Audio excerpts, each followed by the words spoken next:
Bonjour à toutes et à tous, bienvenue à ce webinaire d'Eurostudio.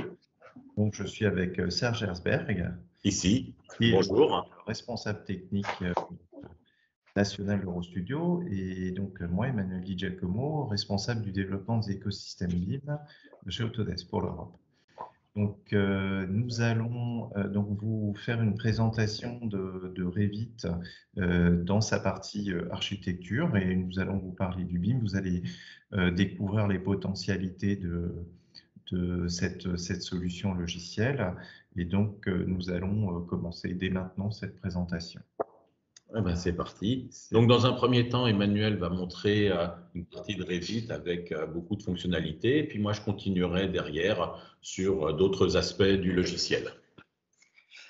Parfait, merci Serge. Alors tout d'abord, Revit, c'est une solution logicielle qui a à peu près 19 ans. C'est l'une des solutions BIM les plus utilisées dans le domaine de l'architecture, mais aussi de l'ingénierie de la construction.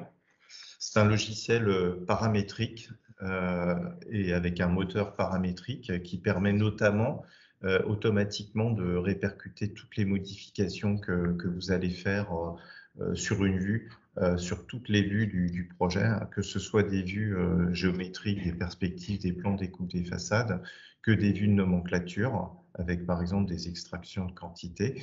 Donc ce qui est extrêmement puissant, parce que ça veut dire que du coup, vous n'avez pas à vous préoccuper d'aller modifier, par exemple, une façade ou un plan, puisque à partir du moment où vous allez effectuer une modification sur une vue, ça va se répercuter un peu partout. Alors, au niveau de l'interface, c'est une interface à la Autodesk, on va dire classique sur les dernières versions de nos solutions. Donc, vous voyez en haut, vous avez une barre d'outils qui est composée d'onglets, donc avec notamment ce qui va essentiellement nous intéresser, nous, pendant cette présentation, un onglet architecture, où on va retrouver toutes les entités architecturales qui vont nous permettre de créer un projet, donc murs, portes, fenêtres, toits, les pièces qui sont aussi des objets, puisqu'on est dans un logiciel BIM, donc on est dans un logiciel qui est orienté objet, on n'est pas dans un logiciel CAO, où on vient tracer des traits, etc. Vous avez ensuite un onglet structure qui s'adresse plus au bureau d'études techniques structure, mais qui est intéressant aussi parce que parfois, quand on a besoin de modéliser certains éléments, je pourrais prendre l'exemple tout simplement d'une fondation, on va pouvoir retrouver ces éléments-là directement dans cet onglet, ou alors on va pouvoir modéliser des éléments extrêmement techniques. On a aussi un onglet acier pour toute la partie, pour ceux qui travaillent sur des bâtiments qui sont essentiellement structures métalliques. On va pouvoir totalement développer un projet de cette manière-là. Préfabrication aussi, quand on veut gérer des éléments préfabriqués. Vous savez que la préfabrication, elle revient en force, hein, avec notamment l'industrialisation de la construction. On a par exemple des fonctions d'export vers des machines à commande numérique. La partie système, c'est ce qu'on appelle en langage anglo-saxon, c'est tout ce qui est MEP. Donc c'est CVC, plomberie, électricité, etc. On va être capable de gérer, même si ce n'est pas forcément le rôle de l'architecte, mais on va être capable de gérer tous ces aspects-là. On pourra bien entendu positionner ses appareils sanitaires, ses gaines de ventilation, son chauffage, faire un réseau de plomberie. Donc, ça va être assez intéressant. Avec Revit, l'interopérabilité, c'est l'une des fonctions quand même qui est assez importante, puisque vous, en tant qu'architecte, vous allez être amené à travailler avec des bureaux d'études, comme je le disais précédemment, mais aussi des géomètres, des entreprises de construction, et vous aurez très certainement besoin de pouvoir importer des fichiers qui proviennent d'autres logiciels. Donc pour ça, dans Revit, on a tout un onglet qui est dédié à l'interopérabilité. On va être capable à la fois de lier des fichiers Revit pour faire des fichiers qui seraient liés dans le cas de gros projets, de manière à bien répartir en fait le poids du projet ou bien structurer la manière dont on travaille. On pourra aussi lier des documents de type DWG, hein, par exemple un fichier géomètre, si on a besoin de reconstruire en fait son projet directement sur le modèle, ou lier une topographie si vous avez un fichier de géomètre en 3D. On pourra lier aussi des nuages de points si vous récupérez des scans laser 3D, ce qu'on appelle des nuages de points, de manière à pouvoir reconstruire un fichier. On va pouvoir le faire à partir de cet onglet. Et bien sûr, on peut importer un PDF, retracé sur un PDF, au même titre qu'on pourra importer des fichiers, par exemple, qui viennent de Rhino ou de SketchUp. Bien qu'étant dans un logiciel BIM, il faut savoir qu'on ne va pas modéliser tout en 3D. En moyenne, on modélise en 3D à 60 voire 70%, et tout le reste du temps, tout le reste, en fait, on va le modéliser, donc toute la partie 2D, on va la dessiner. Donc on a entre 30 et 40% du reste du projet qui va être de la notation 2D. Donc c'est pour ça qu'on a un onglet très important, l'onglet annoter. Vous allez pouvoir coter, annoter, créer des vues, faire des zones de remplissage, etc., des lignes de détail. En fait, on va retrouver les outils de dessin traditionnels qu'on retrouve dans les outils CAO du type AutoCAD.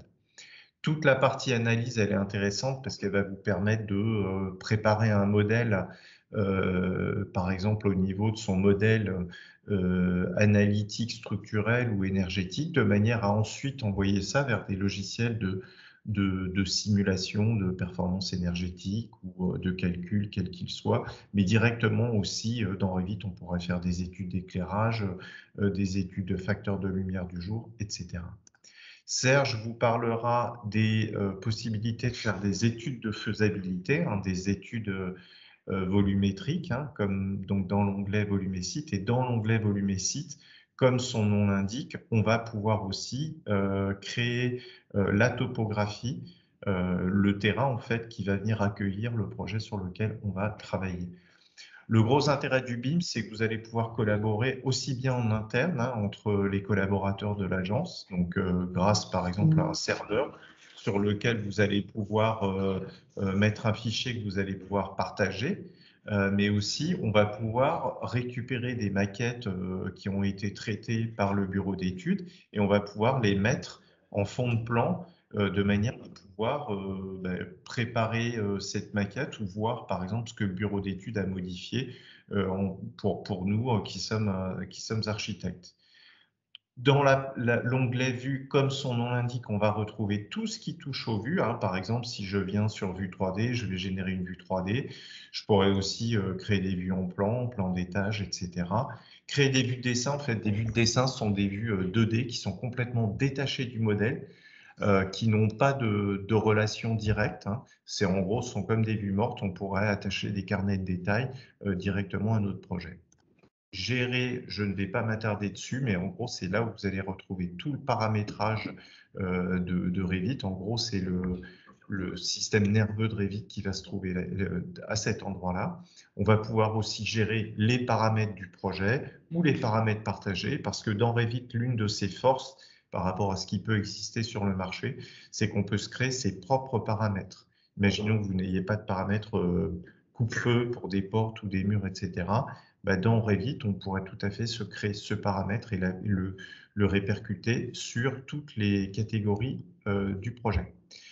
Dans les compléments, vous allez retrouver tous les plugins que vous allez pouvoir installer gratuitement depuis le site Autodesk. On peut récupérer des choses.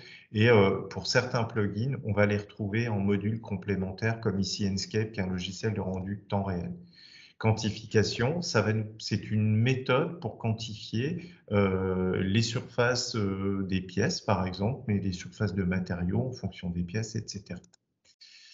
Enfin, vous voyez qu'ici, Serge a installé ce qu'on appelle les outils d'interopérabilité BIM qui vont vous permettre de faire un certain nombre de choses, du paramètre de la structuration de données par rapport à des classifications spécifiques comme Uniformat, Uniclass, etc. Et ici, vous voyez que vous avez par ailleurs des petits plugins que Serge a rajoutés. Voilà. Un onglet hyper important, c'est un onglet contextuel, c'est l'onglet modifier que vous voyez tout au bout et qui va être contextuel en fonction des éléments sur lesquels on va travailler. La zone centrale que vous voyez ici, c'est la zone de travail. Donc, vous voyez que là, bon, par défaut, j'ai une seule vue, mais dès que je vais venir, par exemple, vous voyez, ouvrir, double-cliquer ici sur des vues, elles vont venir s'ouvrir. Toutes les vues sont interactives, c'est-à-dire que si je double-clique là sur niveau 2, je vais ouvrir le niveau 2. Et ici, vous voyez, si je clique sur la petite pointe de l'élévation nord, logiquement, pardon, excusez-moi, je vais pouvoir aller directement à la vue nord. Et si je clique simplement sur WT, je vais me retrouver avec toutes mes fenêtres ouvertes. Donc, là, je vais juste revenir ici, je n'ai pas besoin de mon élévation sud, niveau 2, je vais la retirer, élévation nord, et je vais juste travailler sur la vue niveau 0. Donc, vous voyez qu'on peut naviguer ici sur cette arborescence de projet, et ici, cette petite palette que vous voyez ici, c'est la palette des propriétés des éléments. Alors là, il n'y a rien de sélectionné, du coup, c'est les propriétés de la vue qui sont affichées, donc on voit l'échelle, donc vous voyez l'échelle qu'on va retrouver en bas ici, le type d'affichage, un faible, moyen, élevé, et ensuite en dessous, pas mal d'options sur lesquelles on reviendra pendant la présentation.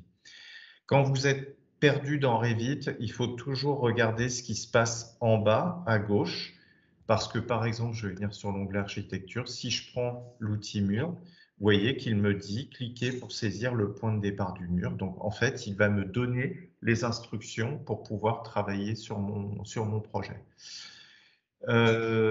Peut-être dernier point, si on a deux fenêtres qui sont ouvertes, on peut, pardon, excusez-moi, si on a deux fenêtres qui sont ouvertes, on peut passer d'une fenêtre à une autre en cliquant comme ça, ou simplement avec la touche tabulation. Pardon. Alors, donc on va commencer à faire un petit projet assez simple. Alors, là, la présentation qu'on va vous faire, elle va être sans rentrer de code en particulier, mais vous voyez, donc ici, je vais commencer à travailler sur le niveau 0. Je pourrais, par exemple, commencer à tracer 4 murs. Alors là, vous voyez, quand je sélectionne, je reviens ici, la fonction mur, ici, je vais pouvoir, dans ma palette des propriétés, venir chercher un mur qui va m'intéresser, une typologie de mur, par pain 20 par exemple, plus isolant 10. Ici, je peux choisir le type d'outil, rectangle, ligne, etc. que je vais utiliser pour tracer mon bâtiment. Donc là, si je fais échappe, je vais pouvoir passer d'un outil à un autre, au cas où je me serais trompé. Et là, vous voyez, si je clique à cet endroit-là, j'ai un premier accès à des codes temporaires. Donc là, vous voyez, je pourrais repousser les petits points des codes temporaires de manière à être à l'extérieur. Et je pourrais décider que, par exemple, ici, ce mur fait 30 mètres de long. Donc, je pourrais taper 30 m. Et automatiquement, je vais redéfinir cette zone.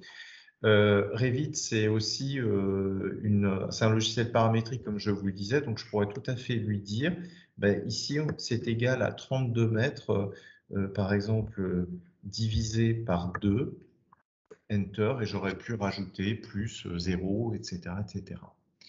J'ai un curseur intelligent, comme vous le voyez, hein, qui détecte les milieux de ces zones-là, ou qui détecte les extrémités qui vont se trouver à cet endroit-là.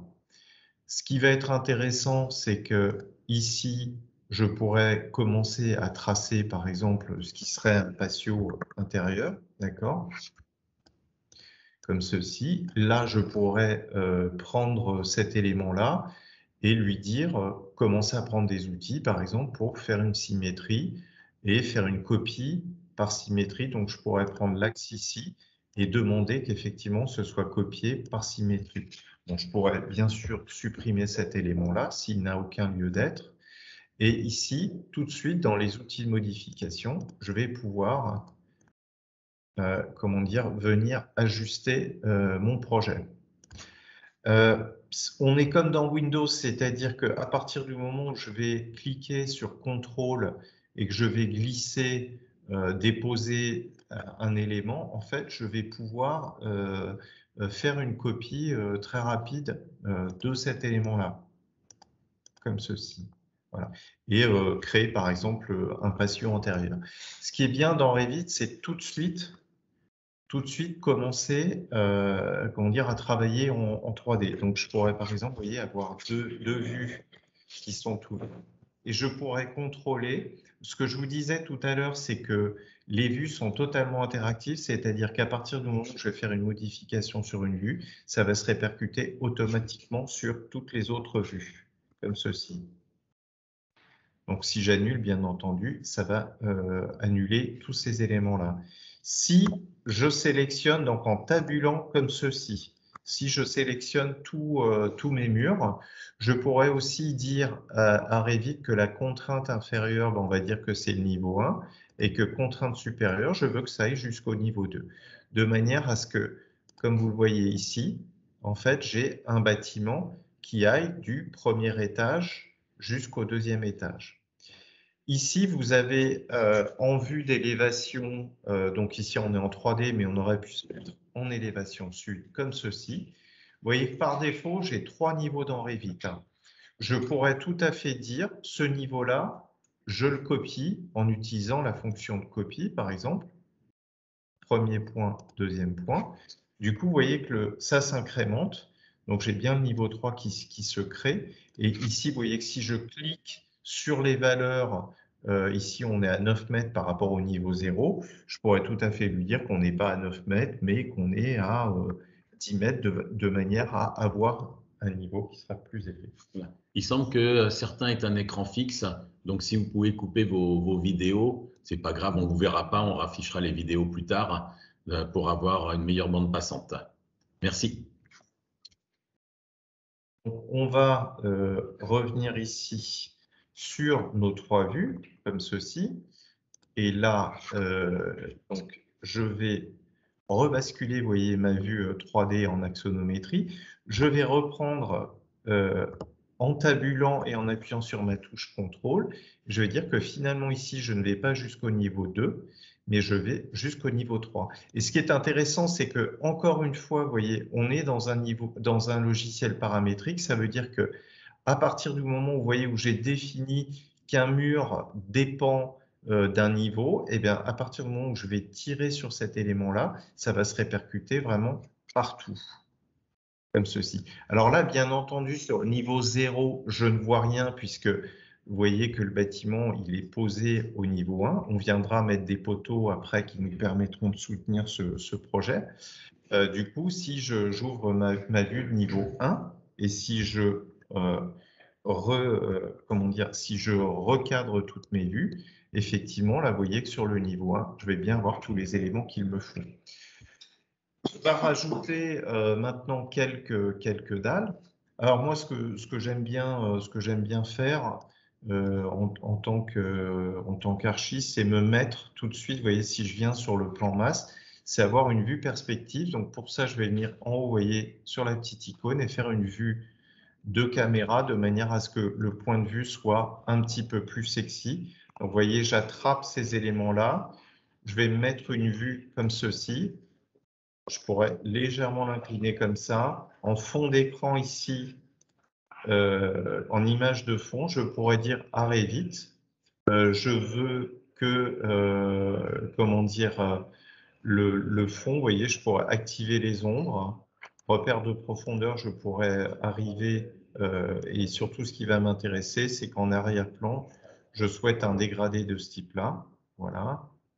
Je vais activer, voilà, et du coup, vous voyez, j'ai un ciel, un horizon, etc. Et en bas sur ma fenêtre, je pourrais activer les ombres de manière à donner un peu de profondeur à mon projet.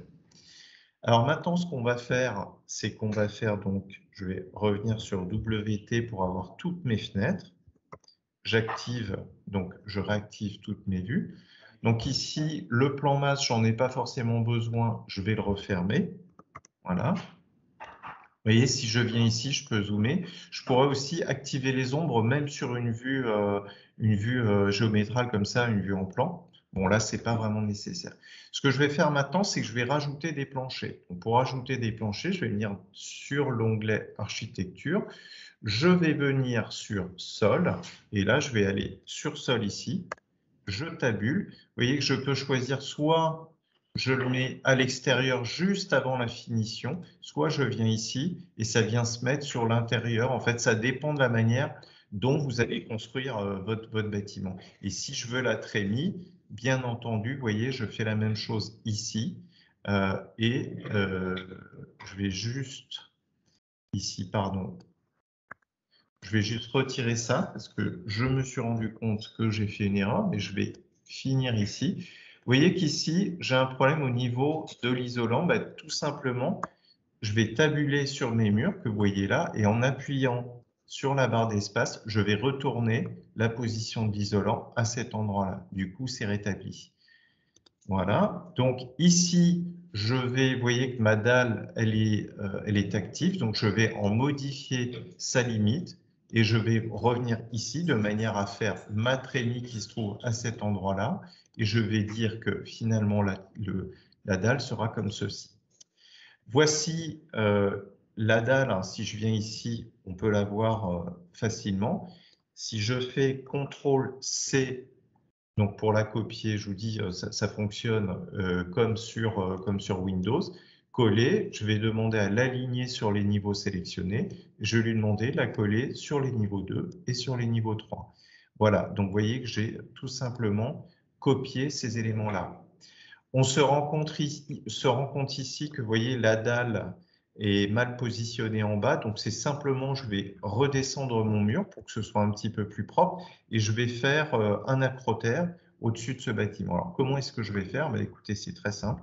Je reviens ici, j'attrape tous mes murs et je vais demander à ce qu'il y ait un décalage inférieur de moins 0, on va dire 30, voilà, et qu'on ait un décalage supérieur, par exemple, qu'on ait un acrotère de 0,5, comme ceci. Et du coup, vous voyez, j'ai automatiquement décalé, comment dire, tous mes murs. Alors, ce qui va m'intéresser aussi, c'est de vous montrer que finalement, dans Revit, il y a beaucoup de choses qui se font de manière automatique. Eh bien, on peut très rapidement faire une coupe. Alors, pour ça, on va cliquer ici sur le petit outil coupe. Premier point, deuxième point. On peut changer le sens de la coupe.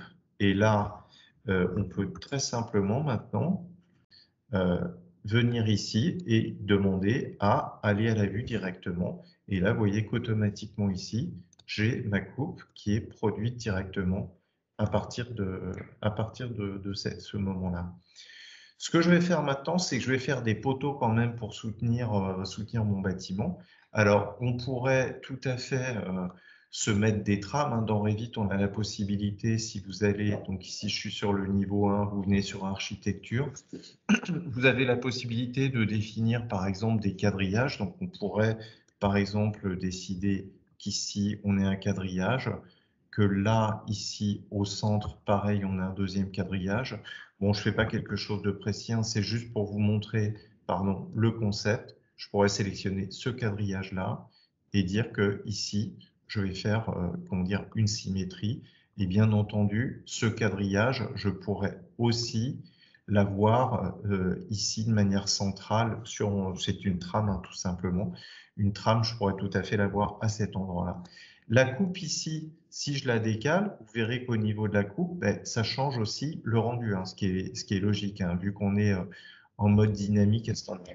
Donc, une fois qu'on a ici nos quadrillages, donc ici simplement, je vais prendre ce quadrillage-là, je vais juste le décaler à cet endroit-là et je vais, ici, dire que je veux le dupliquer de l'autre côté, voilà. Et là, maintenant, je vais faire ce qu'on appelle un composant in situ. Je vais faire des murs, je vais faire des poteaux inclinés, des poteaux en V. Donc, je vais prendre la catégorie poteaux, comme ceci, et je vais dire que ce sont des poteaux en V que je veux faire, comme ceci. OK, voilà. Donc ici, vous voyez, je suis sur le niveau 1. Je vais plutôt me mettre, s'il le veut bien, sur le rez-de-chaussée, comme ceci. Voilà. Et là, je vais faire un système de raccordement. Donc pour ça, raccordement, je dois simplement définir le haut et le bas de mon raccordement. Donc là, vous voyez, je vais faire un poteau elliptique. Donc voilà, on pourrait bien sûr définir les codes très précisément, modifier le haut. Là, je vais prendre ce petit outil simplement pour pas avoir à tout redessiner. Là, ici, je vais prendre cet élément-là, je vais le déplacer sur le côté, je vais finir à cet endroit-là, finir la création. Et là, je vais venir regarder sur mon axonométrie. Alors là, vous voyez que mon poteau, il est bien entendu pas bien placé. Donc, je vais venir ici remettre ma vue correctement et je pourrais tout à fait me caler hein, sur un élément particulier. Donc, je pourrais le remodifier in situ ici, comme ceci, et on pourra venir, voilà, par exemple, vous voyez, s'aligner à cet endroit-là. Ici, je pourrais revenir sur le niveau 0 et dire, bah, je vais faire une symétrie maintenant de manière à obtenir effectivement un poteau en V. Si je considère qu'il n'est pas bien placé, je vais le déplacer comme ceci. Je vais juste vérifier ici par le dessous, c'est l'intérêt des vues axonométriques comme ceci. Et là, je vais pouvoir simplement attacher cet élément-là avec cet élément-là. Et ensuite, j'ai juste à revenir sur mon niveau 0, comme ceci, ou sur mon niveau 1, ce sera peut-être plus facile. Et je vais dupliquer pour récupérer, vous voyez, ces éléments-là. Je vais les prendre comme ceci. Et je vais dire, je vais faire une copie multiple. C'est fait. Donc, je vais venir ici, premier, deuxième, troisième. Je vais venir copier à cet endroit-là et je pourrais le répercuter aussi. Pardon, je vais venir depuis l'axonométrie. Depuis l'axonométrie, je vais venir là. Et là, je vais dire que je vais faire simplement une symétrie par rapport à cet axe qui se trouve ici. Je finis la création, donc j'ai pu, comment dire, vous voyez, créer donc mes poteaux qui vont venir soutenir mon bâtiment. Alors imaginons qu'on ait des ouvertures un peu particulières, hein, donc ici sur l'élévation sud, des choses qui changent un peu du quotidien. Je pourrais dire, bah, tiens, je vais modifier le profil. Là, ici, imaginons qu'on ait un atelier d'artiste comme ceci, et que là, on ait une fenêtre bandeau comme ceci. Là, même cette fenêtre bandeau, vous voyez, je pourrais tout à fait dire que je vais faire des congés sur cette fenêtre, comme ceci, de manière à avoir quelque chose qui sorte un peu de l'ordinaire. Donc, c'est les capacités de modélisation de Revit sont assez puissantes. Hein. Donc, je finalise et du coup, je vais déjà commencer à avoir quelque chose qui va être un petit peu original. Imaginons qu'ici, sur cette façade à droite, on ait une petite casquette un peu particulière. Bon, même chose que tout à l'heure pour les poteaux. Je vais simplement ici venir sur cette façade-là, dire que je vais faire un composant in situ. Cette fois-ci, je vais prendre un mur, donc un mur comme ceci, voilà. On va dire qu'on va l'appeler mur casquette. Voilà. Et ici, sur ce mur casquette, je vais faire une modélisation très simple par extrusion. Je vais définir, on est dans un modeleur qui est super puissant. Je peux dire à Revit, tiens, je veux choisir de travailler sur ce plan-là. Là, ici, je vais venir tracer ce qui sera mon fameux mur casquette. Là, le mur casquette, ici, je vais faire comme ce que j'ai fait sur le côté, vous voyez. Je vais faire un angle de 70 ici. Voilà, ici 70 pareil. Pardon, 70. Je clique sur les deux bouts, voilà, les deux extrémités. J'ai des fonctions dans Revit, vous voyez, qui me permettent de faire, alors ça s'appelle donc des décalages. Donc on va dire qu'on aura un mur de 30 cm, donc je peux taper les valeurs comme ceci. Et vous voyez, là, je vais tabuler ici, pardon, tac, je tabule. C'est bon, je valide ici, et là, je peux étirer comme je le souhaite cet élément-là. Voilà, donc de manière à avoir une petite casquette. Et dernière chose, je suis toujours ici dans l'outil de création. Je vais faire une extrusion et je vais dire que l'extrusion, je vais choisir un plan, etc. Parce que je veux que ma casquette soit en biais. Donc ici, vous voyez, je vais me mettre juste là, comme ça. Et là, bon, je vais faire quelque chose d'assez simple, hein, c'est-à-dire que, en gros, je vais faire un vide qui va venir découper ici cet élément-là, tac, voilà. Et là, vous voyez, je reviens à cet endroit-là. Je vais venir l'étirer s'il le veut bien, voilà. Donc, vous voyez, je l'étire comme ceci. Et ça, je vais dire à Revit que ce n'est pas un solide, mais que c'est un vide. Et je vais demander à Revit de venir couper ceci avec cela. Voilà. Voilà, donc je finis la création. Donc là, on a la carcasse de notre bâtiment. Et bien sûr, après, on peut commencer à mettre des éléments qui vont être assez classiques. C'est-à-dire que je vais revenir sur architecture. Vous voyez, je vais prendre dans fenêtre. Bon, là, vous voyez, j'ai une fenêtre inventaire droit. Ça va me permettre de vous montrer finalement comment est-ce que je pourrais modifier une fenêtre. Donc, vous voyez, je vais mettre cette fenêtre ici, comme ceci.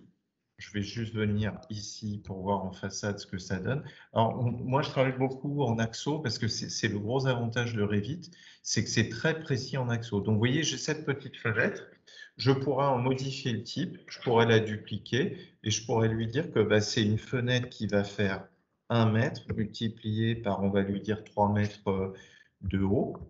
On va dire que c'est des fenêtres qui ressemblent à des meurtrières. Donc ici, vous voyez, je change, vu qu'on est dans un logiciel paramétrique, je vais lui dire que ça fait 1 mètre sur 3 mètres. Donc vous voyez, inventaire droit, 1 mètre sur 3 mètres, comme ceci. Donc du coup, j'ai ma fenêtre qui est ici. Alors bien sûr, je pourrais la repositionner, hein. Bon, ça, je pourrais travailler de manière ultra précise. Et ici, même, comment dire, ici, en façade, on pourrait tout à fait venir. Bon, alors là, excusez-moi, je vais juste changer sa taille. Je vais lui dire qu'elle fait 2,50 m de haut.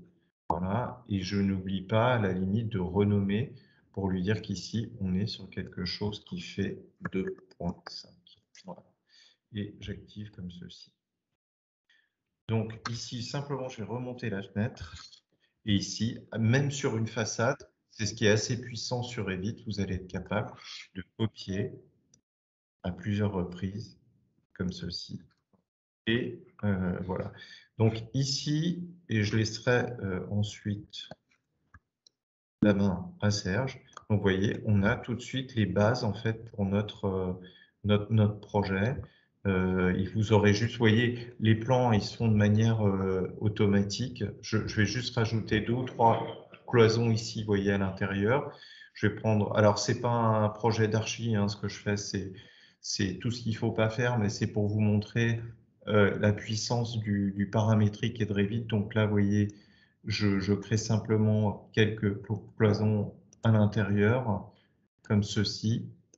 Les pièces aussi. Voilà, je vais mettre quelques pièces.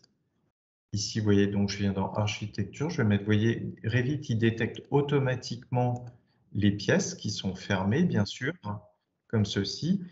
Donc ici, on a automatiquement, vous voyez, la surface de la pièce et le nom. Donc je pourrais dire qu'ici, c'est le séjour, comme ceci.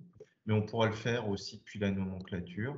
Ici, vous voyez, je pourrais remettre ici le nom et lui dire qu'ici, on a un dégagement, comme ceci.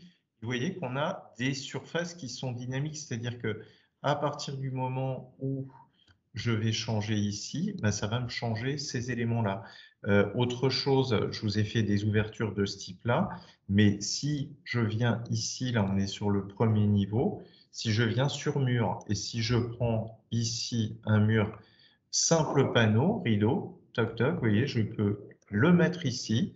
Donc voici mon mur rideau simple panneau, je vais venir sur l'élévation sud, qui doit être quelque part par là, là aussi. Donc le voici, mon fameux mur rideau. Ce mur rideau, je pourrais l'étirer comme ceci. Et bien sûr, si je modifie le profil de cet élément-là, je pourrais aussi dire que je supprime ici tout ça et je fais quelque chose qui n'a rien à voir avec ce que j'aurais imaginé à l'origine, quelque chose un peu destroy comme ça. Voilà. Et du coup, je suis extrêmement, en fait, on est extrêmement libre en termes de modélisation sur Revit. Et une fois, bien sûr, qu'on a ce type d'éléments, je vais revenir ici simplement sur la 3D.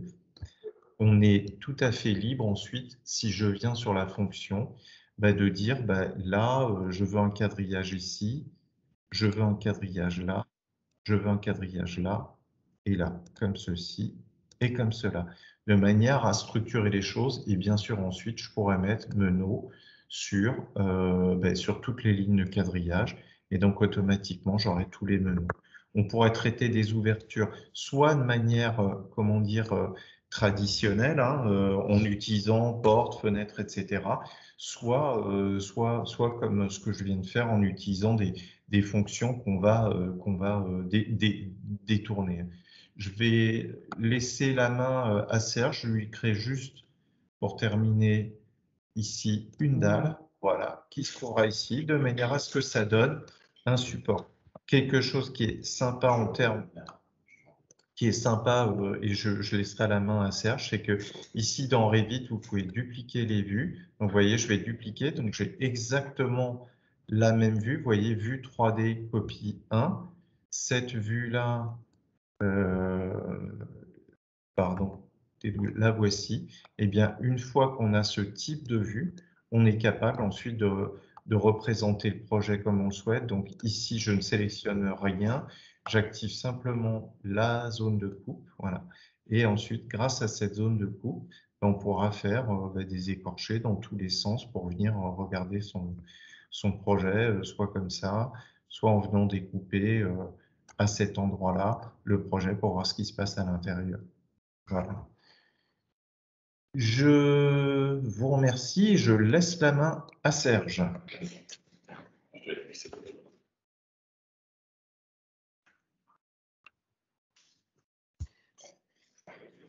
Bon.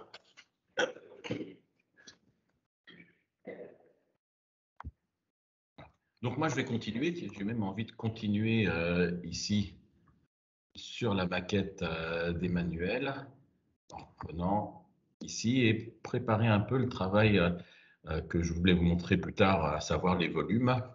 Alors, on a tous nos petites habitudes et moi, j'aime bien avoir l'arborescence à droite. Je vais aller sur le niveau 1, comme ça, rapidement, et commencer à travailler sur des volumes. Donc, volume et site. Et je vais juste créer ici 2 lignes. Une première ligne à droite, une autre ligne ici, allez, comme ça. Donc, ici, j'ai 2 lignes qui sont posées. Je les sélectionne et à partir de 2 simples lignes, je vais créer une forme, juste un ruban comme ça. Et sur ce ruban, dire rayon X et ajouter des profils. Donc, un profil ici, un profil là, et un petit dernier comme ceci. Et aller jouer maintenant sur les éléments que je vais pouvoir déplacer sans limite. Et vous voyez qu'avec les flèches ici, alors, je ne cherche pas spécialement à faire une géométrie précise, c'est juste pour montrer les fonctionnalités. Et je vais continuer avec celui-là. Alors là, tout est sur des bases de formes réglées, mais bien sûr, si j'attrape un point, et là, je commence à partir sur des formes gauches dans tous les sens. Ce qui est intéressant, c'est qu'à partir d'une simple forme créée ici, je vais pouvoir simplement en disant, il s'agit ici d'un système de mur rideau. Et là, je vais le laisser calculer 2 secondes pour qu'il me fasse automatiquement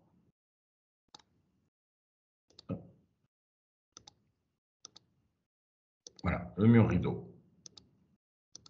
Oui. Je modifie la forme, automatiquement, le mur rideau sera modifié. Ce qu'Emmanuel avait dit, je voulais montrer des fonctionnalités cette fois en termes de faisabilité à partir des simples volumes. Donc, je vais fermer ce fichier. Moi, je vais quand même l'enregistrer au cas où il y a des questions pour revenir dessus. Et je vais démarrer à partir d'un fond de plan, ici, et un autre volume. Donc, je retourne dans la fonction de tout à l'heure, volume, OK, je valide, et simplement, avec la flèche ici, je vais venir dessiner un polygone. Le polygone est ici, créer une forme, et là, je viens modifier, tirer mon volume, alors de façon totalement arbitraire ou avec valeur.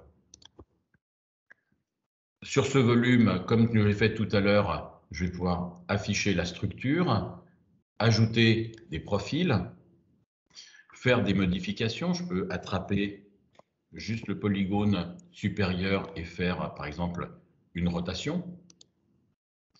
Ajouter des profils.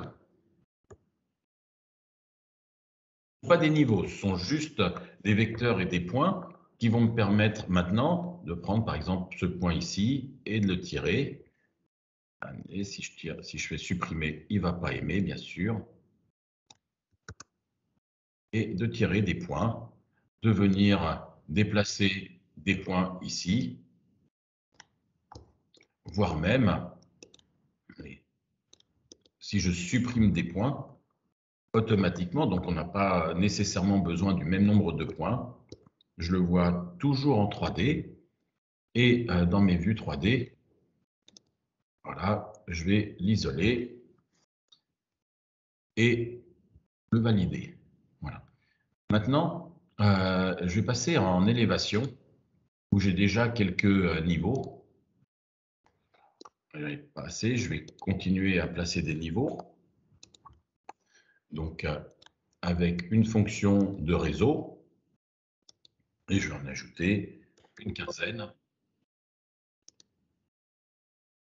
Donc, réseau, ici, regroupé, et je vais en mettre une quinzaine. Voilà. Si je reviens sur ma vue de niveau, je vais prendre mon volume, et vous voyez ici, je peux lui demander d'afficher l'intersection de mon volume avec les niveaux que j'ai créés.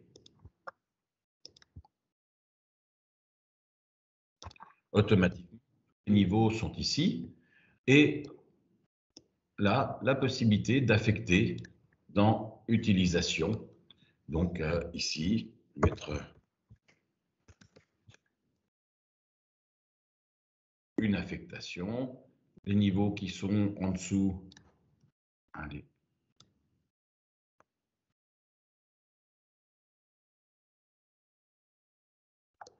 Et oui, en fonction de l'information que je donne, ici, les bureaux, et sur le dernier, les trois, là, je vais venir, donc toujours sur mes sols, dire que ce sont je sais pas, des commerces.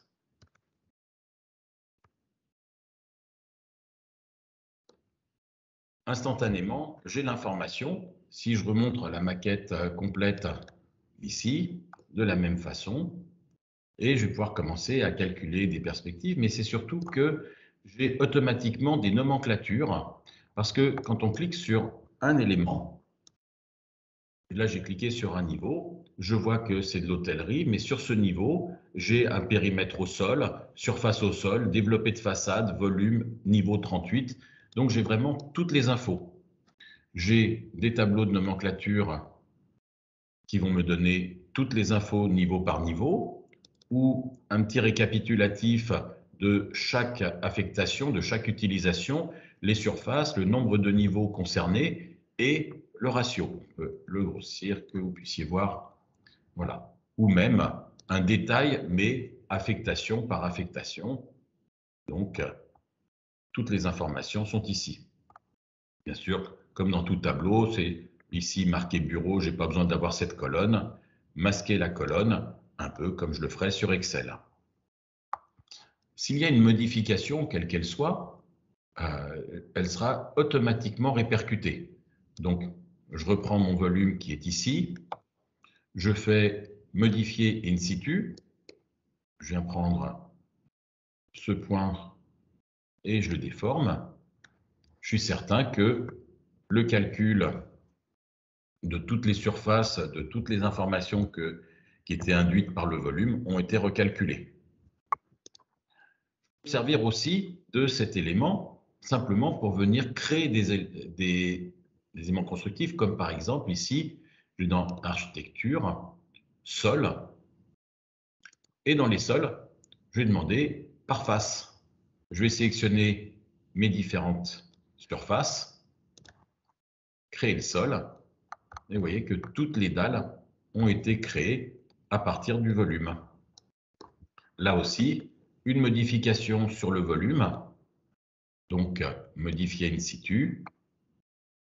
Je prends le point qui est ici et je vais le bouger sur l'intérieur. Terminé. Les surfaces sont recalculées et les dalles qui ont été créées à partir de ce volume, je ne vais pas les sélectionner une par une, je prends le volume et ici, tous les autres associés, je vais demander ici, mettre à jour. Voilà, et tout est mis à jour. Alors là, j'ai fait des dalles, je pourrais faire des murs rideaux, ici, murs par face. Je choisis mon type de mur, la justification du mur intérieur, extérieur, axe du porteur ou autre, et je viens ici automatiquement poser, là je viens de poser à voile béton sur mon volume, mur rideau et autres éléments. Mes perspectives, mes vues, tout est à jour. Et si je viens dans une mise en page, on va pouvoir compiler tous les éléments que l'on a créés, aussi bien les tableaux que des perspectives, une axonométrie, tout est là. Bien sûr, je travaille aussi bien dans ma mise en page, et ici, voilà, d'avoir quelque chose de propre en termes de présentation.